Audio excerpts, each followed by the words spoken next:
आज तक WWE के अंदर बहुत सारे ड्रीम मैचेस हुए हैं, लेकिन एक ऐसा मैच जिसको कि सारे लोग देखना चाहते हैं और पता नहीं पिछले 8-9 साल या फिर कितने सालों से उसे एक ड्रीम मैच का लोग वेट कर रहे हैं। एंड अगर इस मैच को अभी जल्दी में नहीं करवाया तो ये ड्रीम मैच सच में एक ड्रीम मैच ही बनकर रहेगा। एंड मैं जिसकी बात कर रहा हूँ वो है सबसे बड़ा मैच, सबसे बड़ा क्राउड पुलर ये मैच साबित हो सकता है। एंड ये WWE को एक ऐसा अभी करंट टाइम में बेनिफिट करवा सकता है फाइनेंशियली, जो कि इससे पिछले कुछ टाइम में WWE को वैसा कभी भी फाइनेंशियली फ़ायदा हुआ नहीं होगा। मैं बात कर रहा हूँ Roman Reigns versus the rock के एक ड्रीम मैच के बारे में।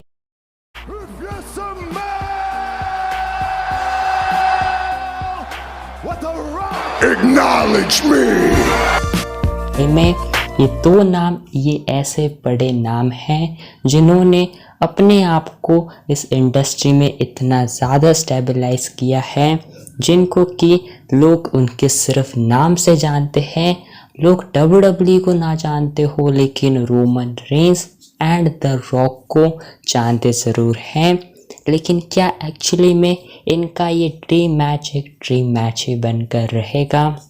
अब लोग रेसलमेनिया 36, 37 में 38, 39, इवन पिछले साल 40 के अंदर ये मैच ऑलमोस्ट होने ही वाला था, लेकिन at the end last time पर जाकर प्लान्स को चेंज करना पड़ा, क्योंकि जब हमने देखा कि कोडी रोड्स के लिए इतना ज़्यादा लोगों का सपोर्ट हो गया तो देन WWE वालों ने, रॉक ने भी देखा एंड बातों को समझा कि नहीं, ये मैच अभी नहीं होना चाहिए, हम इस मैच को होल्ड पर डाल सकते हैं।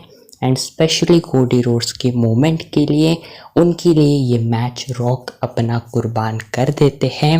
एंड रॉक ने भी समझा कि कोडी रोड्स का ये मोमेंट हो सकता है एंड मे बी कभी और वो रोमन रेंस के साथ मैच करेंगे, वरना ऐसी चीज़ अगर नहीं होती तो देन पिछले साल ही हमें सबसे बड़ा रेसलमेनिया का मेन इवेंट मिल जाता।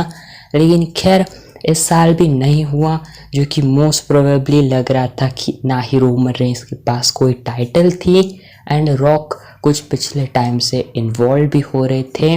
लेकिन सारी चीज़ें बस इसीलिए हो रही थी कि रॉक बस फ्री थे, जब उनको टाइम फ्री हो जाता था या फिर अपने WWE से कॉल आता था या फिर कह लो स्पेशली TKO से, एरी मैनुअल से उनको कॉल आता था, तब वो आते थे। क्योंकि इसका बेस्ट एग्जांपल तो है एलिमिनेशन चेम्बर ही, क्योंकि रॉक ने खुद बताया कि एलिमिनेशन चेम्बर शो बहुत ज़्यादा टिकटें नहीं बिकवा रहा था एंड कुछ WWE को भी चाहिए था कि ये भी शो अच्छे टिकट बुक करें। तो एरी मैनुअल ने अपने रॉक से बात करी कि क्या तुम आ सकते हो, तो रॉक ने भी बातों को अच्छे तरीके से समझा एंड उन्होंने भी आने में दिलचस्पी दिखाई। एंड देन इसके बाद उन्होंने कहा, इसके बाद ही कोडी रोड्स की सोल की ये चीज़ हो गई कि कोडी रोड्स को हील बनाते, लेकिन वो माना नहीं तो अपने जॉन सीना के पास ये चीज़ चली गई।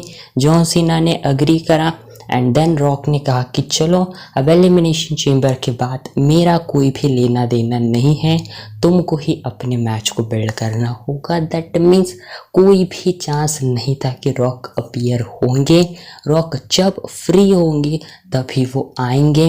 एंड अब जब लोग देख रहे हैं कि ये अभी करंट में अपने कोडी रोड्स एंड रॉक का तो मैच होने से रहा अब कभी, एंड ये भी जस्ट हमने देखा था पिछले साल के रेसलमेनिया के बाद। रॉफ्टरमेनिया में अपने कोडी रोड्स को कहा था फाइनल बॉस ने कि जब मैं आऊँगा तब तुम्हारे लिए आऊँगा, इस टाइटल के लिए आऊँगा। रॉक आए तो ज़रूर, लेकिन ना ही उनका कोई मैच हुआ।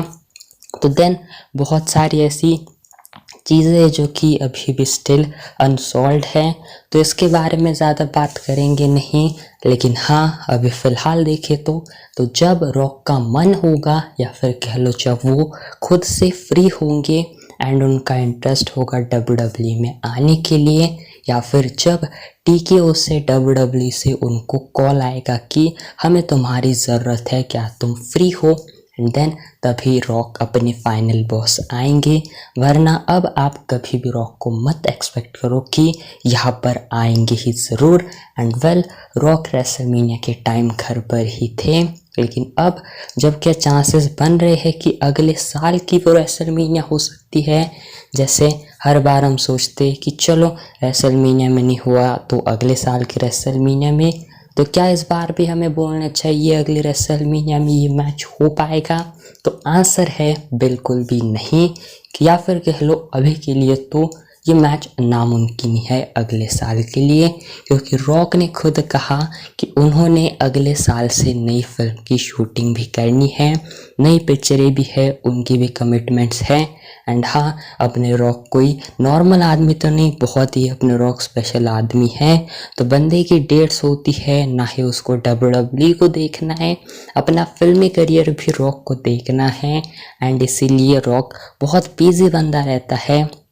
और हाँ, सभी टाइम वगैरह मैनेज करना पड़ता है, फ्यूचर में भी सारी चीज़ें पहले से प्लान होती है। तो अगले साल तो स्टार्टिंग से ही रोड टू रेसलमेनिया की स्टार्टिंग होगी।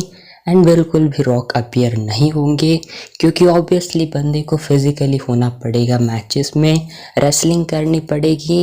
एंड अगर मान लो गलती से भी रॉक को कोई चोट वगैरह आती है, ऐसा होना नहीं चाहिए, तो बंदे की पूरी पिक्चर पर अफेक्ट पड़ेगा। एंड कौन ही इतना रिस्क लेगा। लेकिन हाँ, अगर देखें तो अभी के लिए तो आप अगले साल के लिए एक्सपेक्ट मत करो, लेकिन चीज़ें बदलती है। लेकिन क्या रेसलमेनिया के बाद, रेसलमेनिया 42 के बाद कोई चांस है? तो देन हम कहेंगे कि अब देखते रेसलमेनिया 43 में क्या होता है। भाई ऐसे करते करते इनकी एज भी बढ़ रही है। अभी रोमन रेंस अगले मंथ में 40 साल के हो जाएंगे, रॉक भी अपने 52 साल के हैं। एंड अगर आप एक एक साल ऐसे ही बढ़ाते रहोगे तो इनकी एज भी बढ़ रही है। हाँ, लोग कहते हैं एज डजेंट मैटर, बट ये चीज़ें माननी तो पड़ेगी कि आपकी बॉडी भी आपको साथ देना चाहिए। एंड हाँ, रॉक जैसे हट्टे कट्टा बंदा जो है बहुत फिट एंड फाइन है। इतने बड़े मसले के लोगों के पूरे हाथ और पैर नहीं होते, लेकिन हाँ, उनको और भी तो चीज़ें हैं। रोमन रेंस की बॉडी भी अब थक चुकी है। रोमन रेंस ने भी खुद कहा है कि उनको अभी और मैक्स टू मैक्स 2 साल तक ही वो WWE में चलेंगे, या फिर कह लो रेसलमेनिया 42, 43 एंड लास्ट से लास्ट रोमन रेंस रेसलमेनिया 44 तक ही कुछ रहेंगे। 2 साल में उनका जो कॉन्ट्रैक्ट है वो भी एक्सपायर हो जाएगा।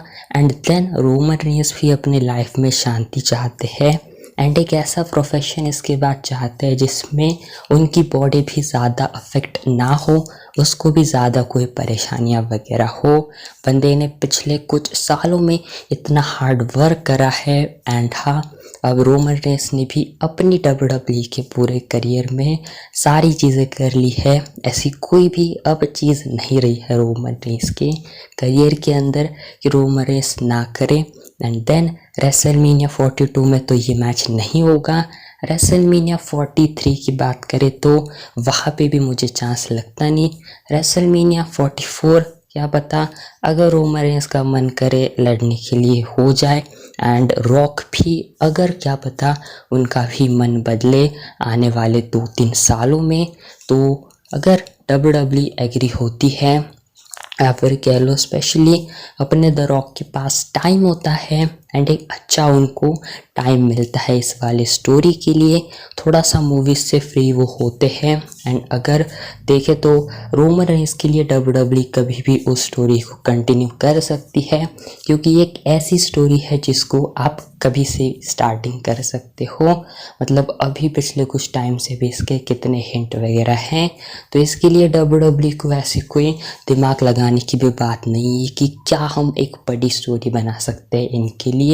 एंड इस मैच को ना ही किसी टाइटल की ज़रूरत है एंड ना ही किसी और चीज़ की, लेकिन ये मैच अगर होता है तो WWE को एक ऐसा once in a lifetime match करवाना चाहिए।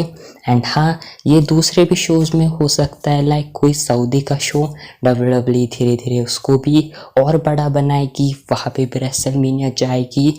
एंड साथ ही में अब WWE समर स्लैम भी 2 साल का 2 नाइट्स का इवेंट बना रही है, तो वो भी एक मैसिव शो WWE कहलवाएगी। लेकिन मुझे लगता नहीं कि किसी और बड़े प्रीमियम लाइव इवेंट में इस मैच को करवाने का फ़ायदा है, चाहे वो कितना ही बड़ा एंड कितने ही बड़ी सिटी में हो। ये फील बस सभी लोगों को रेसलमेनिया के अंदर ही लेनी चाहिए। एंड मैं कहता हूँ कि ये मैच अगर रेसलमेनिया में हो रहा है तो ये होगा फुल रेसलमेनिया नाइट 2 का मेन इवेंट। कितना भी बड़ा मैच हो आपके सामने, कोई भी मैच आप लगा दो इस मैच के सामने, अपने जॉन सीना कोडी रोड्स का फिर एक बार लगा दो, रैंडी ऑर्टन जॉन सीना का मैच करवाओ, या फिर अपने अंडरटेकर को बुलवा लाओ, लेकिन ब्रॉक लेसनर भी अगर आ जाए तो भी मैं कहूँगा कोई नहीं, WWE को रोमन रेंस एंड रॉक का ही मैच बुक करना चाहिए रेसलमेनिया के मेन इवेंट के लिए। लेकिन बस एक चीज़ का ध्यान रखना चाहिए कि स्टोरी को एक अच्छे तरीके से बनाना चाहिए, वरना कल करेंगे ऐसा अगर WWE देखती है तो वेल एट द एंड इनकी एज भी हो जाएगी एंड डेफिनेटली बहुत सारी चीज़ें लैक करेगी अगर ये मैच बहुत ज़्यादा डिले हो जाता है तो। एंड मे बी हमने जैसा देखा गोल्डबर्ग एंड अपने अंडरटेकर का मैच, क्या पता शायद कुछ इस तरीके का इसका हाल हो, तो ना ही WWE को ज़्यादा देर करनी चाहिए इस वाले मैच को बनाने में, इस वाले मैच को करवाने में।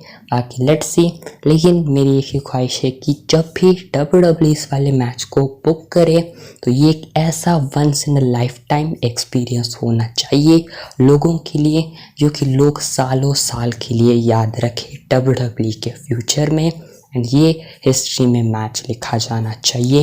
एंड वेल लेट्स सी अब WWE किस तरीके से आगे बढ़ती है। लेकिन वेल अगर ये मैच होता है तो मैं कहूँगा जितने भी रेसलमेनिया के अभी कुछ रिकॉर्ड वगैरह बने हैं या फिर जितने भी WWE के रेसलमेनिया के लिए सबसे ज़्यादा कमाई हो, ये सारे के सारे पैसे वसूल कर सकता है ये सिर्फ और सिर्फ एक मैच। बट देखते हैं कब होता है इनका मैच, या फिर कभी हो भी पाता है या फिर नहीं। लेकिन हाँ, क्या ही कर सकते हैं, अभी फ़िलहाल सिर्फ एक ही चीज़ हम लोग अभी यहाँ पर बैठ कर सकते हैं कि सिर्फ इस मैच का हम लोग इंतज़ार कर सकते हैं। वैसे तुम उसका इंतज़ार कर रहे हो, वैसे ही हमको वेट करना है Roman Reigns and the rock के मैच का। बाकी अब देखते हैं कब ये मैच होता है एंड डेफिनेटली मगर मुझे लगता है ये मैच फ्यूचर में हो सकता है, लेकिन कब, कहाँ, किस टाइम पर, इसके बारे में मुझे कोई भी अंदाज़ा नहीं है। बाकी आपका क्या ओपिनियन है इस वाले मैच के ऊपर, कमेंट में ज़रूर बताना। एंड फिलहाल आज के वाले वीडियो बस इतनी सी थी, मैं मिलता हूँ नेक्स्ट वीडियो के अंदर।